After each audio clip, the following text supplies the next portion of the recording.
After last year's misfire with Spider-Man Friend or Foe, Activision went back to the drawing board in hopes of reviving the web-slinging franchise. With no new films to draw material from, the gurus at Marvel devised a new concept and turned to a new development studio. The result is Web of Shadows, a sandbox action-adventure that allows players to take Spider-Man down the path of righteousness or be consumed by darkness. But is this web tangled?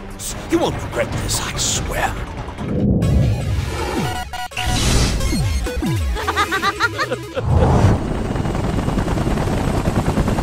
The Big Apple is once again being terrorized by crime and supervillains, and only Spider-Man and a handful of allies can stand up to their dastardly aspirations.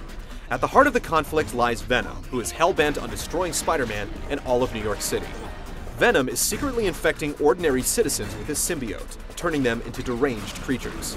Amidst the carnage, Spider-Man must also deal with his internal struggle, as ultimately, his decisions could lead to the salvation of the city, or its complete annihilation.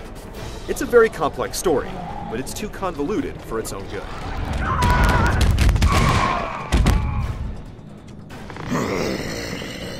There are just too many heroes and villains to follow. The main plot fails to develop until near the end of the game, and the earlier portions are little more than filler. The narrative is poorly developed, and it's almost like they tried to squeeze too much into too little time. Once the main story unfolds, it's rather intriguing choosing which moral path to take, but it takes far too long to get there. Freeze! Back away from those people now, mister! Hey! These lunatics attacked me! They're obviously not normal human beings!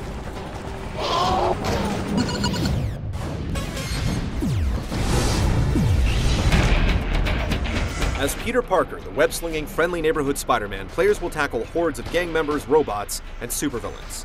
The structure of the game follows a typical action-adventure formula, but it strives to replicate a sandbox experience, allowing players to swing around a sprawling metropolis, doing whatever they please. Just like all the past Spider-Man games, you have to seek out characters around the city to obtain new missions. The catch is that there's just one quest giver at a time. You're given primary objectives to advance the game's plot, or you can stray from the main path. Many of the optional missions are remedial, but at least some of them serve as additional practice for newly acquired special abilities. The mission variety is simply lacking. The early boss fights are undoubtedly the highlight of the game, particularly the dynamic tangles with Black Cat and Vulture.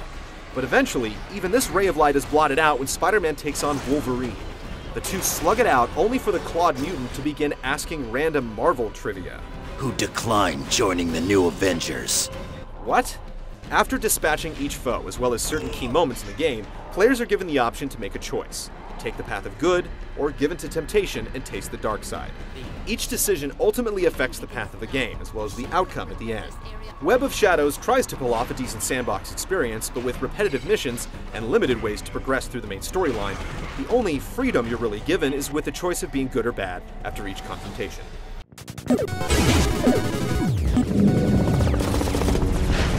One thing that Spider-Man games have always nailed is the feeling of swinging through a massive city. That hasn't changed here. Much like in Spider-Man 2, players can only use their web-slinging ability within the vicinity of buildings or other stable structures. This gives the game a moderate sense of realism. There's a great deal of depth to Spider-Man's abilities, but you can't get by using the same ones over and over. The moves available will shift depending on the situation, and each unique skill set works rather well and provides diversity for those who want it. You can also change between the standard Spider-Man suit and the Dark suit, which grants Spider-Man more strength, allowing him to hurl vehicles and deal more devastating blows. The standard suit allows for more agility and refined fighting. Each suit's abilities can be improved using a skill tree, and you'll need to master both in order to advance. Most fights are finished with button mashing, but some aerial sequences require a bit more skill and strategy. Tackling multiple enemies is a problem because toggling through them with the lock-on mechanic can be a chore. After all these years, swinging around town is still a lot of fun, but it only takes Web of Shadows so far. There's some depth to the combat, but it's rarely needed. It all becomes far too repetitive. Web of Shadows visuals are a mess. Severe tearing and clipping, sluggish frame rates, poor hit detection, and invisible objects are among the list of issues.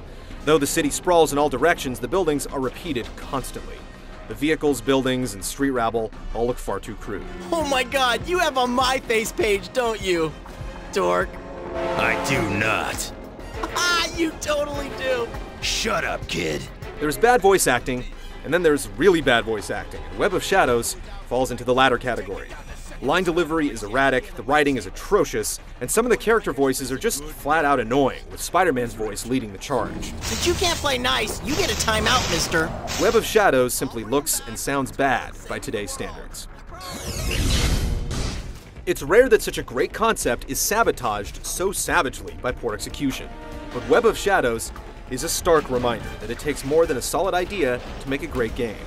Spider freaks who haven't had enough of this same formula will find it to be a solid rental, but if your spider senses are tingling, we recommend picking up one of the old games from the bargain bin. I'm not sure what's going on. Look, I'm a screw-up, okay? You think?